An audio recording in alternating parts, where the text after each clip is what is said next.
Good morning, everyone. It's 11:30, so I'm going to get started right here at the bottom of the hour. I want to thank you all for joining us at Kappa's monthly webinar program. That's one of our key missions here at Kappa is technology transfer and sharing updates and information on what's current in the industry. So we're on a hot topic here today, environmental product declarations or EPDs.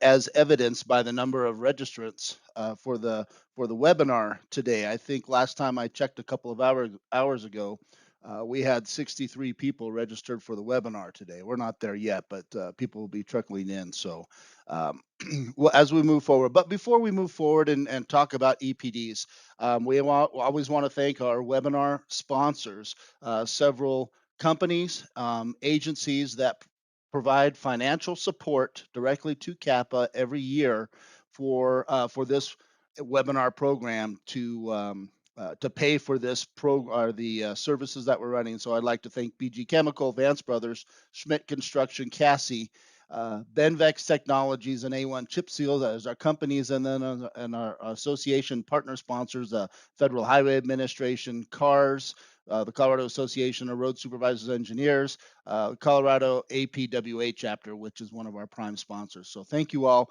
and through their generous support allows us to keep these webinars free and share the information. So a couple pieces of news I'll share before we get going on the seminar this morning is number one, the webinar is being recorded. Tom Clayton will streamline the video here in the next day or two and load it into the Kappa library. It'll be put onto YouTube.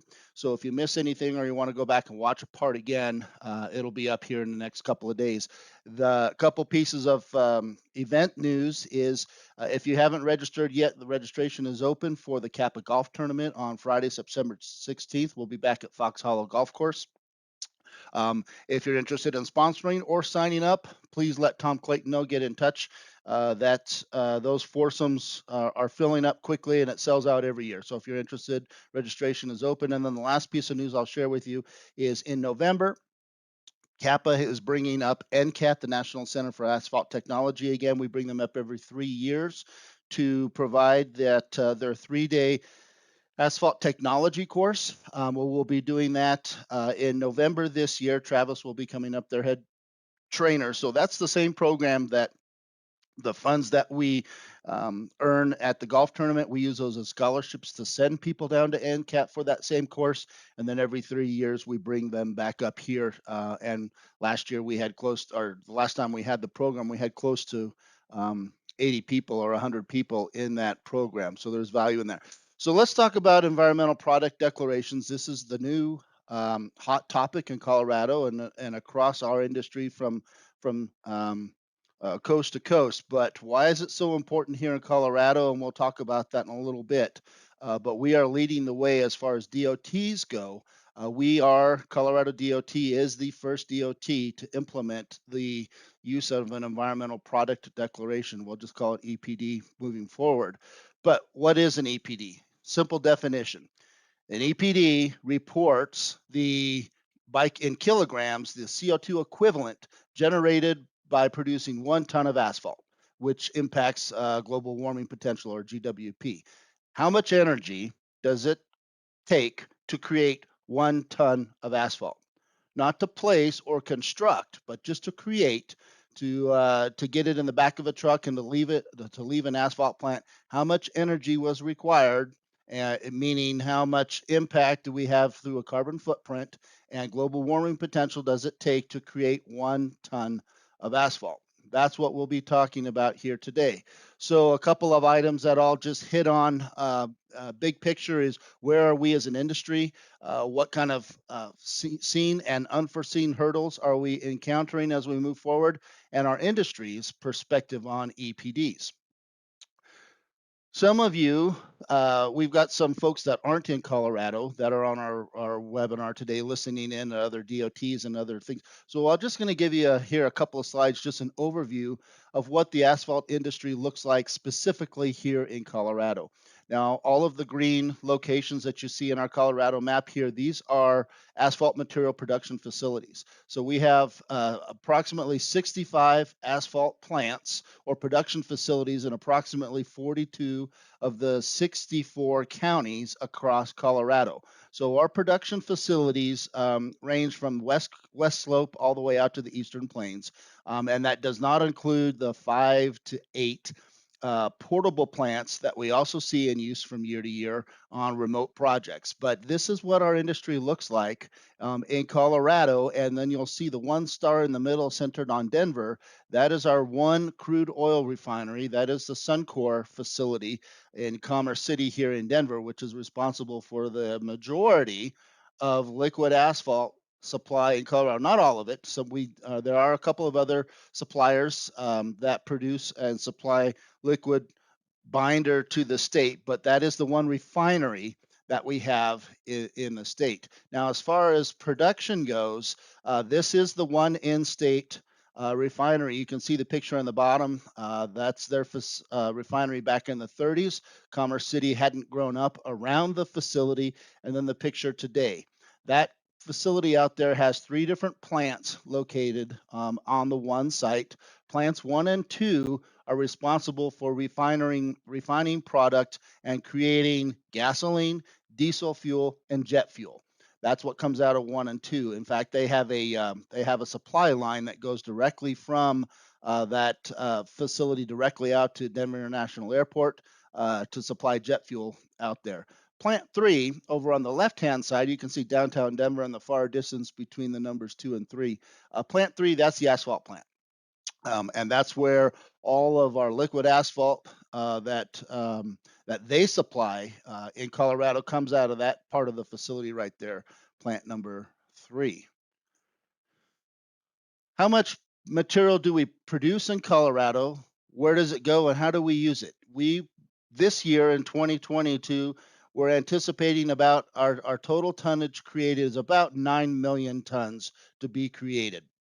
That's far off of our high water mark back in 2013, I think it was, when we hit about 12 million tons annually. So the supply, we're still able to meet that demand, and even although we do have to put that through the filter of workforce issues that we have today. But we're running at about 9 million tons per year, and this is where the tonnage goes. CDOT is responsible for approximately 25% of that usage of the tonnage. Local agencies absorb about 35% of that 9 million tons. Those are their annual overlay programs, their preventative maintenance programs, etc.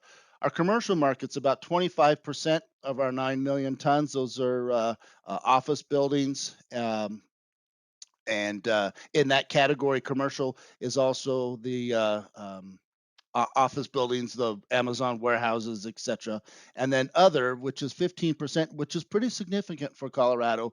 That includes our airport program, CDOT Aeronautics, and the multiple general aviation airports they have, Central Federal Lands, which we have significant here in Colorado through the mountains, and their roadways that they're maintaining. But this is where our program goes. And today we're going to focus on the upper right side there, the 25% that goes to CDOT and the changes that we're seeing in our industry and adapting.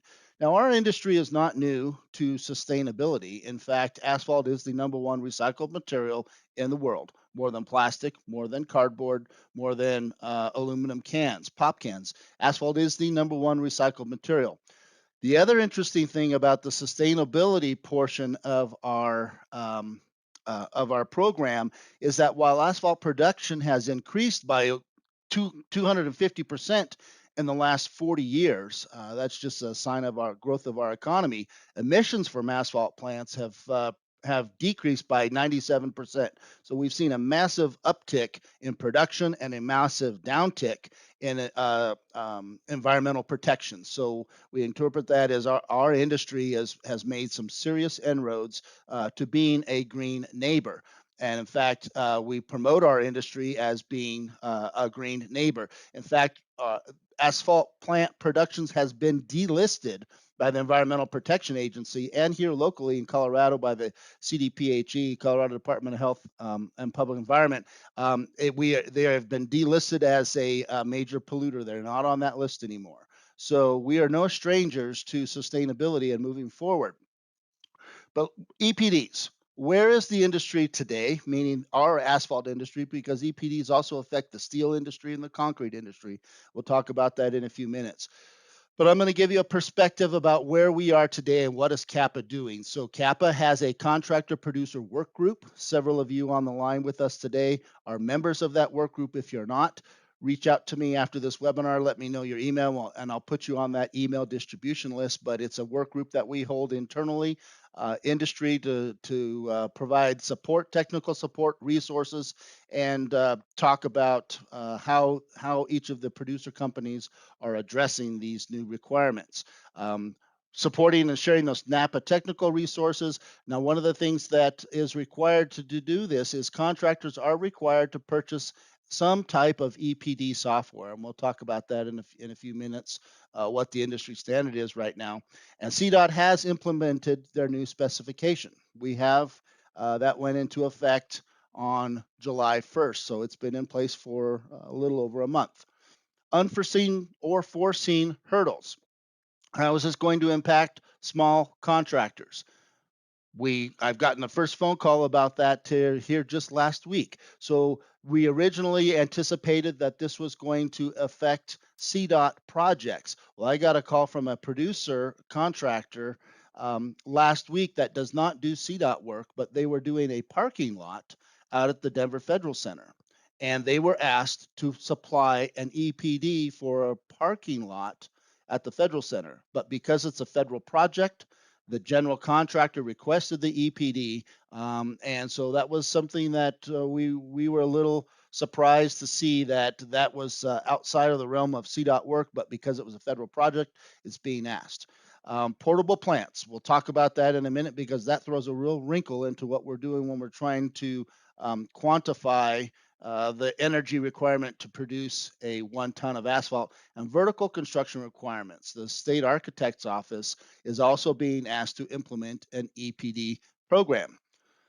So when we shared this presentation a month or two ago, we said moving forward, July 1st is going to be here quickly. That was the implementation date of the new CDOT specification. It's here. It was put into place a month and a half ago, and it is in place now. We'll talk about details specifically of what that CDOT program looks like in a few minutes. But right now, we're going to focus on what is an EPD, what does it mean, what does it look like, and then we'll look at what CDOT is going to do about implementing that and tracking that. Our industry has a couple of concerns and perspective on this is what is it going to cost? Is this going to cost the producers? Is there a cost to implement and track these environmental product declarations? Answer to that right now, we don't know. So that's something that our membership and our producer members are looking at and tracking because what happens if we get a year or two down the road and we see an additional increase or a significant increase to the price of a ton of asphalt? Can that be attributed to an environmental product declaration? I don't know. We don't have an answer to that yet, but that's something we're looking at. Is there value in tracking the cost of implementing a new program or new specification? And that will also lead to operational changes for an asphalt producer that may have to implement some kind of changes to mechanical or capital investments, changes in what they do with their plant and how they produce that. I'll share an example of that when we get into the meat here in a couple minutes. Now, President Biden, he has a commitment to his clean energy program. We need to accelerate the transition to clean energy. I guarantee you, we're going to end fossil fuel. That is the blueprint that is coming out of the White House that is being implemented and pushed down through the Federal Highway Administration and being pushed out, the program that he wants. What does that mean for our industry to eliminate the end of fossil fuels? Well, in our industry, in our paving industry, asphalt and concrete, both of these products are fossil fuel dependent programs. Clearly, the petroleum-based products that we use, asphalt binder, but the cement industry that is used to create cement that goes into the concrete paving industry is highly intense, highly energy intensive, and through the kiln drying process to create cement is extremely energy intensive, and those come from coal burning power plants, or excuse me, not power plants, but kilns where they have to create that. So both of these projects products are have a component to fossil fuels, and there's no getting away from that. We can't fix a pothole with wind or solar. There's no way around that. So our response as an industry to President Biden, and he says their commitment to our clean energy program is we are going to eliminate fossil fuels. Is the idea of phasing out or eliminating fossil fuels from heavy civil construction, our business standpoint is fill in the blank. I'll leave you to fill that out and what your response is to that. But impossible, ridiculous, whatever how you want to address that. But our industry is built on the backbone of fossil fuels, and eliminating that or significant reduction will change everything about our industry and how we move forward. Before we get to the concept of implementing the EPD, I mentioned that our industry has always been a green industry and has embraced sustainability and environmental impacts. And there are three pieces of low hanging fruit that the industry has promoted prior to the implementation of this EPD specification. I'll just share with you these three pieces of low hanging fruit and we're promoting the concept of green asphalt, is to streamline the use of warm mix asphalt. Now, warm mix, as an industry, we shot ourselves in the foot a little bit years and years ago when we developed that term, because every agency, every contractor, every owner or producer has a different definition of warm. So now industry is really just calling it WMA or just calling it asphalt material, and trying to eliminate the context of hot mix asphalt or warm mix asphalt. We just want to call the material asphalt material, but allowing for the increased use of a WMA additive to a product. A ton of asphalt as it's produced in Colorado has environmental impact. So that's number one. Our number two low hanging fruit is to expand the use of recycled asphalt or RAP.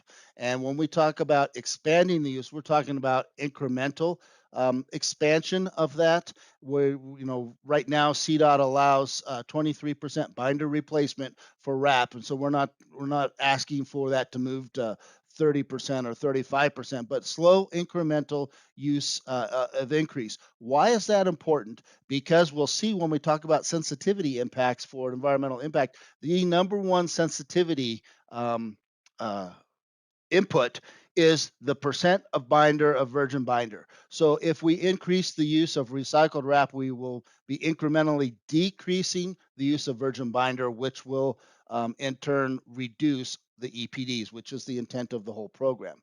Number three, this is the biggest one, impact is to allow alternatives to hydrated lime as an anti-strip agent. It has been documented with some EPDs that have recently been developed in Arizona that we've seen about a 25% reduction in the overall EPD number by either eliminating or reducing the use of hydrated lime. And they've done some production of some material down there without lime, just using an additive, or they've done it half and half using lime and another mixture to additive. But to examine and open the opportunity to not only be completely dedicated to the use of hydrated lime.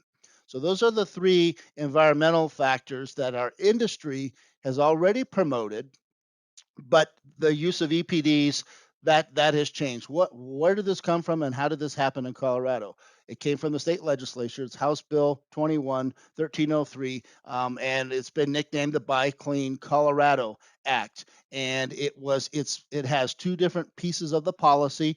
One is directed at the Office of the State Architect. The other is directed at the Department of Transportation to establish policies to reduce global warming potential. How do we do that, and how do we move forward? Well, here are the two separate policies. On the left is the state architect policy that is dealing with vertical construction. So they have to produce and provide environmental product declarations for construction materials used in vertical construction. Steel, concrete, etc. And there's the timeline for what is involved in the vertical construction aspect of this Buy Clean Colorado bill. But what's important to us is what's on the right hand side of the slide, and the edict that has that CDOT is implementing, and it is for the roads and highways. So the beginning collection date of environmental product declarations, it's here. It was July 1st of 2022. So we'll talk about that in a minute, what that means to create and submit an EPD when we talk specifically about what the program looks like in Colorado. This will be a 3-year data collection program through 2025. And then in July 1st of 2025, after 3 years of collection and analysis, CDOT will set benchmarks for maximum EPDs that as projects are won and contractors are submitting their environmental product declaration, they will have to submit products and materials that are below that EPD threshold number. That benchmark number has to be below. And then it'll be a 2-year program where they will then review it and revise it if necessary. But that's the program that we're going through. So we are now a month and a half into the data collection part of the program. What are we collecting data on? Well, this is the life cycle of a pavement, and we're only concerned about the top 3 elements. This is what an EPD focuses on: the creation of the material. We call it cradle to gate, not cradle to grave. Cradle to grave is how much energy is required to produce the raw construction materials, aggregates, liquid binder, transport, crushing, all of the energy required to create the materials. A2, all the energy required to transport those materials and get those materials delivered to the plant. And then A3 is the actual production of the materials, the blending and energy requirements to get it into the back of a truck and get it to the front gate of the plant before it gets delivered on site for construction. A1, A2, A3, those are the 3 silos of energy that we're capturing and putting together into what we call environmental product declaration. This is what it looks like. It's a nutrition label. Think of it like what you see on the back of a loaf of bread. Now, this is what it looks like using the tool, the Emerald Eco Label tool. This was the tool that was developed by NAPA, the National Asphalt Pavement Association, and it's available for purchase. And there's 2 different price points if you're a member or a non-member of NAPA. But there are in the works. We've heard there are other EPD tools that are being developed, and the CDOT specification is not proprietary, does not require that NAPA's tool be used. However, this is the primary tool that's out there right now, so this is where most of the work is happening. There may be more tools that come on board later, and the specification does not require that this one be used. It just requires that an EPD be produced, and it has to follow a very specific set of guidelines we'll talk about in a minute, or the product category rules, or the PCR. In the nutrition label, the one thing that we're focusing on is what we have highlighted here in yellow. That is the global warming potential. Remember, I said it's how many kilograms of CO2 equivalent are required to produce 1 ton of asphalt. This example of this material right here took 55 kilograms of CO2 equivalent, or energy. It's a measure of energy to produce a ton. That's the number those are the numbers that we're tracking. A 55. Okay, that passes the smell test, meaning it's not off by an order of magnitude. And we'll talk about what are the numbers very early on, like today. What are these numbers looking like? And when we look at something, can we tell if we're even in the right realm or not? We'll share those in a few minutes. There are some implementation concerns as we move forward, and that's why we're in this data gathering period. And as an industry and CAPA, we are sharing some feedback and concerns about separate products. Do they need to be benchmarked? Do they have different benchmarks? Concrete, asphalt? Absolutely, they do. Steel, What about regional differences across the state when we talk about producers that are making mix on the West Slope versus the Eastern Plains, or Colorado versus Pueblo, etc.? What are those differences? Or working up in the mountains in Silverthorne, where you've got producers doing work up there in the Vail Valley. What do those regional differences have? Do they make an impact on EPDs? And we have to be careful about setting some benchmark ceilings based on limited data sets. Here's an example of just some possible input factors when we look at variations across the state. Do we track it by CDOT regions? Do we track it by geology? Why would we track it by geology? Because we'd be talking about aggregates and the different energy associated with extracting those aggregates, the energy associated with crushing those aggregates. That might be important. Or climate zones. Several different impact factors here. So this is what things that we're drawing attention to. Now, once the EPD is produced, we you have to be careful that you can't compare EPDs for different pavement materials. You can't, a 55, that label that I showed you a few minutes ago, that 55 kilograms of CO2 equivalent for 1 ton of asphalt cannot be compared to the EPD that's required by the concrete industry. They have a different set of category rules, or PCRs, so they don't mean it's an apple to a Formula One race car comparison. They don't mean anything. So you can compare them against each other within our industry, but across the industries, we have to be very careful that we don't try to use those for based on performance, or use those in a procurement issue because they're developed using different procedures. Sensitivity factors. Here's where the rubber meets the road.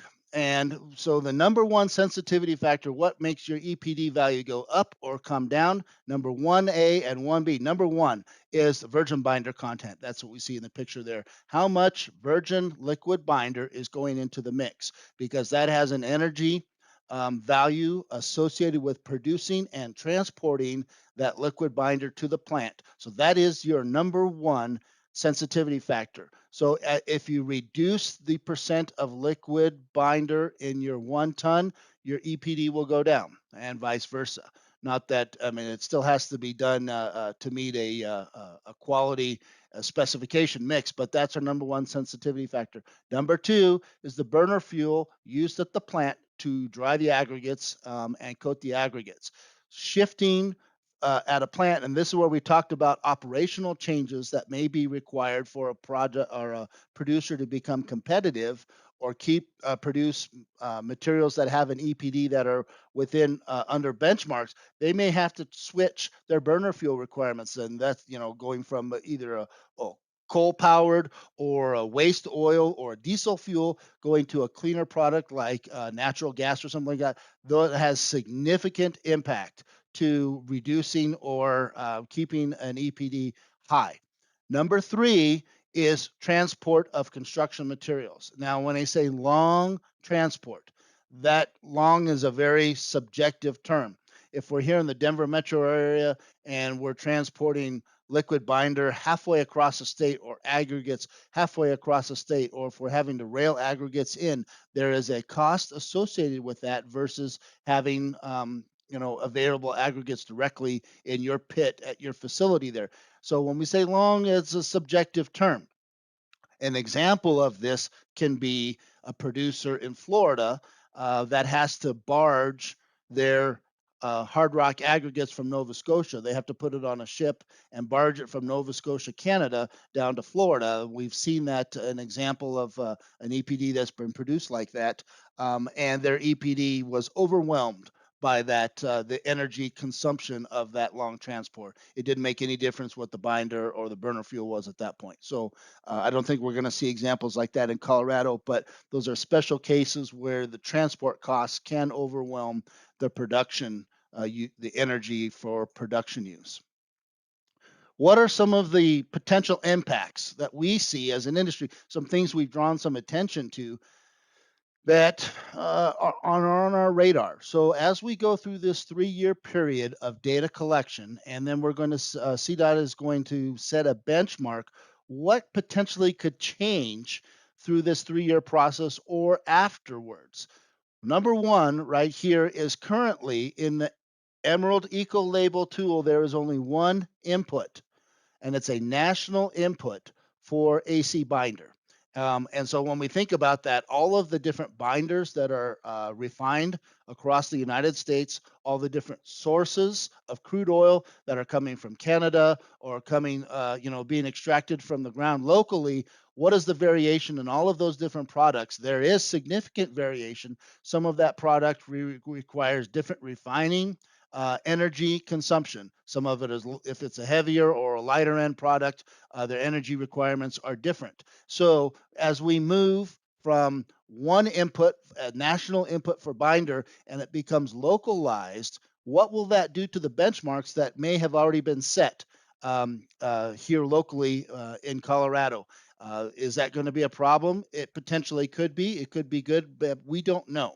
So that is one of the things that the industry is moving forward and looking at. I think Asphalt Institute is looking at developing a tool to develop environmental product declarations specifically just for asphalt binders, that we would see that either regionally or locally. So that is one impact that we could have a significant change based on where those benchmarks are set. Another thing that could significantly impact or change once benchmarks are set is CDOT is also currently going through an implementation program of developing balanced mix design program. What is a balanced mix design? It's balancing the performance of a mix. You're balancing rutting resistance versus cracking resistance. In a heartbeat, what it generally means is we're looking at how do we increase the binder content, making the mixes a little more flexible so they're more crack resistant while still maintaining rut resistance. Where do we find that sweet spot? And that's what the whole concept of balanced mix design is. As I pointed out earlier, the number one sensitivity factor is the percentage of virgin liquid binder. So if we implement a balanced mix design and we see an uptick in liquid AC content, how is that going to affect EPDs? We know the answer. That's the most sensitive factor. EPDs will go up, and what will that do to the benchmarks that are already set? So a couple of things here that we have to take in mind that could have significant impacts moving forward. And CDOT is aware of all of this, and it's part of our working group and our discussion doing this. But it's of concern, and we're monitoring that as we move forward. Portable plants.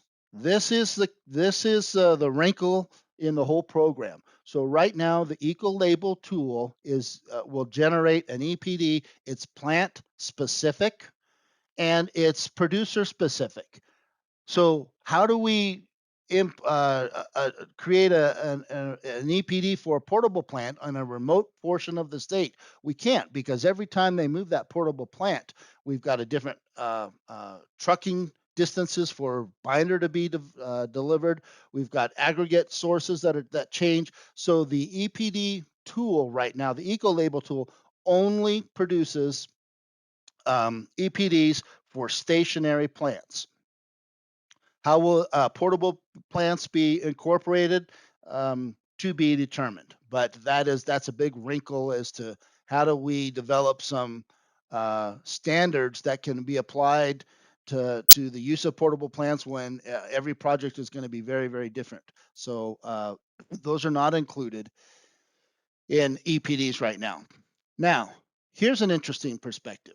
So the state of Colorado, we can see in the middle here, has pushed some edicts onto their different departments. At the state level, how do we make Colorado a greener state? What do we do for sustainability, environmentality? And so they've asked the Colorado Department of Public Health and Environment and CDOT both to implement some policies to impact climate change. Unfortunately, as the picture that we see here, moisture management on a stockpile, the perspective from the CDPHE and the perspective from CDOT are exact opposites. And it puts the producer or the construction material supplier right in the middle. This perspective from the Colorado Department of Health and Environment would like producers to, excuse me, manage their moisture content, meaning water their stockpiles, reduce dust particulates so they don't have as much dust particulates that in Colorado. Colorado, excuse me, our our EPA ozone criteria, the way that gets managed is has been the category has been changed from serious to severe. So they're under great pressure at CDPHE to reduce air particulates. And this is one thing that we have been contacted as an industry to look at is moisture management and stockpiles. So that would keep the dust down, and that would help with for help maintain those EPA goals. But what happens when we have higher moisture content in a stockpile? It requires more energy to dry those aggregates as through the process of creating a ton of asphalt. So the CDOT would be in preference of having drier moisture contents in your stockpiles because our producers are using that dust as part of their job mix formula and their mix design. So these are two competing state agencies. While they both have environmental goals, um, they're in competition with each other, and it creates a real challenge for a producer in the middle. Do we wet our stockpiles? Do we not wet our stockpiles? And we know they have a preference to you know best practice moving forward. So this is a real challenge for industry is moving forward and addressing both of those state agencies. Now, rules of thumb. I like to talk about rules of thumb and share them because they're easy to talk about. So these are a couple of things that we've developed here at Kappa in our one pager that you can download off the Kappa website. But general rules of thumb. 1% bump in aggregate moisture up or down is equivalent to about 50 degrees in your drum temperature for your drying of those aggregates, which is equivalent to about 0.5% of virgin AC binder is also equivalent to about 3 kilograms of CO2 equivalent. So those are all equal. So when one goes up, the other one has to go down to offset. But those are some general rules of thumb. I mentioned in Arizona that we saw an EPD produced where they eliminated or reduced the use of hydrated lime, and they saw a drop in their EPD up to 25%. Pat Weaver with Solterra Materials in Phoenix did that when they did a combination mix when using lime and liquid for an anti-strip combination. Now, in the concrete industry, approximately 85% of an EPD, the total EPD, is attributed to just the percent cement that's in the mixture. We talked about that earlier when I showed you the slide, is how energy intensive it is to create cement that is used in concrete. So that's about 85%. On the flip side, in the asphalt industry, about 70 to 80%, a little bit less of the EPD is attributed to the percent virgin binder plus the usage of the burner fuel. So that means 20 to 30% of the EPD is attributed to construction materials, haul distances, etc. But the point being here is the uh, um, the binder, the cement or the liquid binder that we see is in both industries the primary driver for where EPDs are going. So if you go onto the NAPA website and you type in the Emerald Eco Label tool, you can look at the published EPDs. And I did this yesterday. I pulled out the list of, so these are all the states that have published, and you can look at them online. We'll see them in a minute.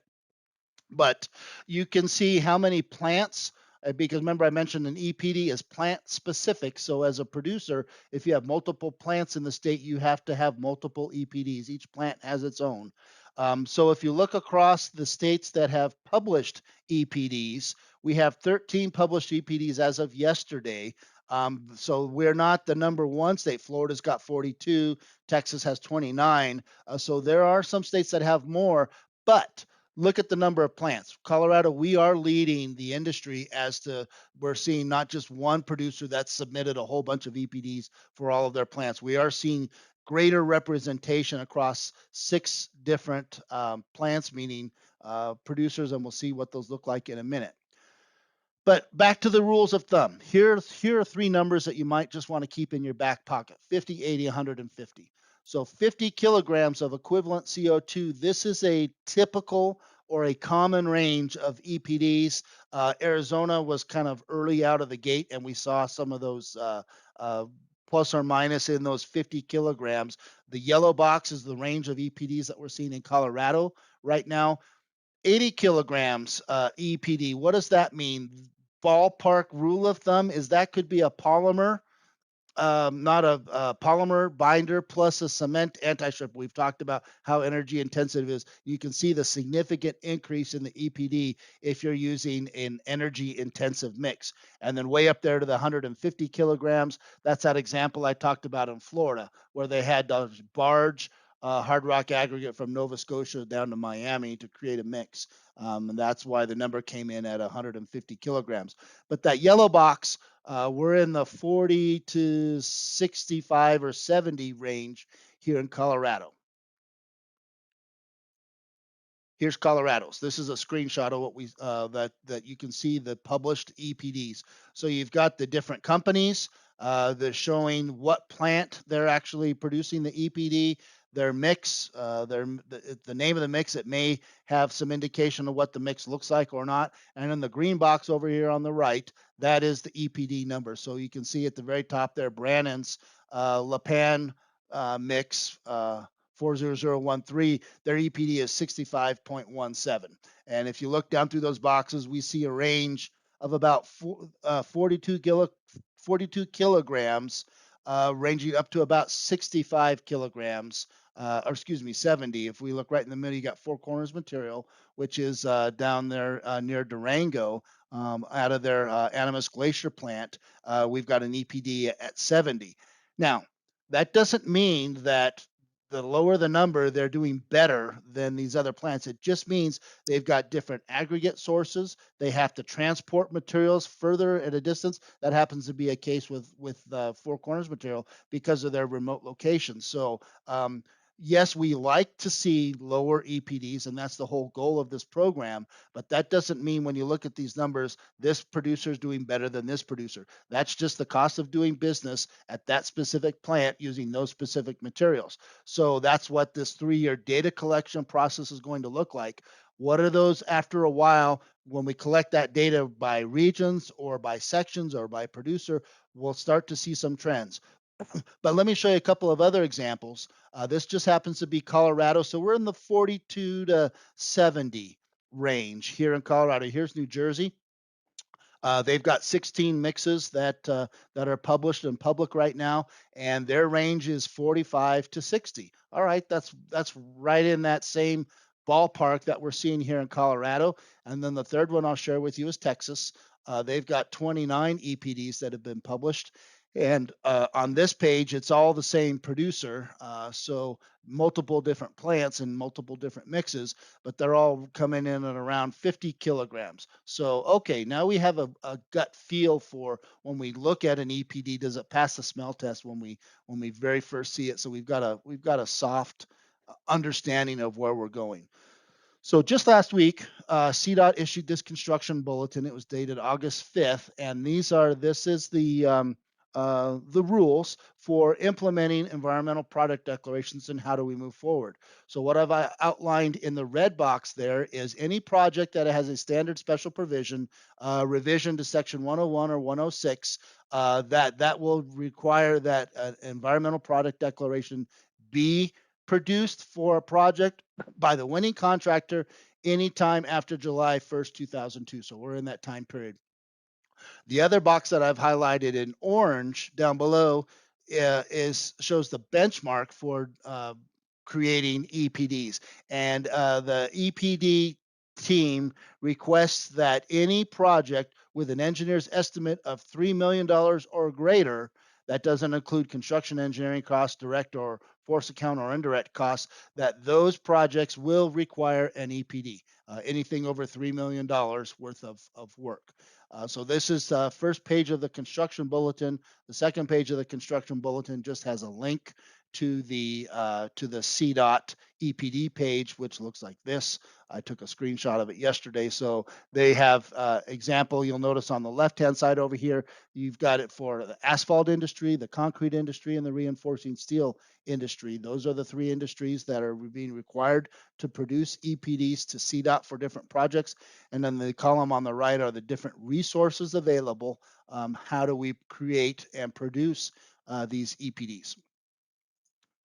With that, we're going to wrap this up here today and say, you know, this is new to our industry, but not new to our industry. Meaning, we have always, for long-standing, been uh, uh, proponents of sustainability and environmentality. This is just a new metric that is being implemented to track production and energy usage of our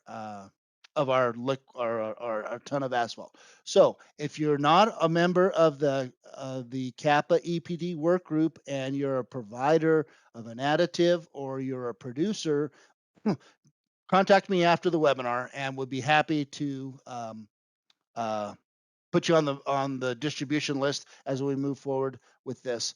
I don't see any questions. If you do have any questions, feel free to reach out to me afterwards.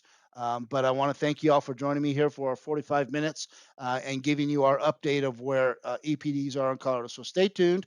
A best source of information to stay current with this is in front of the paver, our Kappa's monthly newsletter, and all changes that happen in the industry, we will be sharing that there. So thank you all for joining us. Have a great day and be careful out there.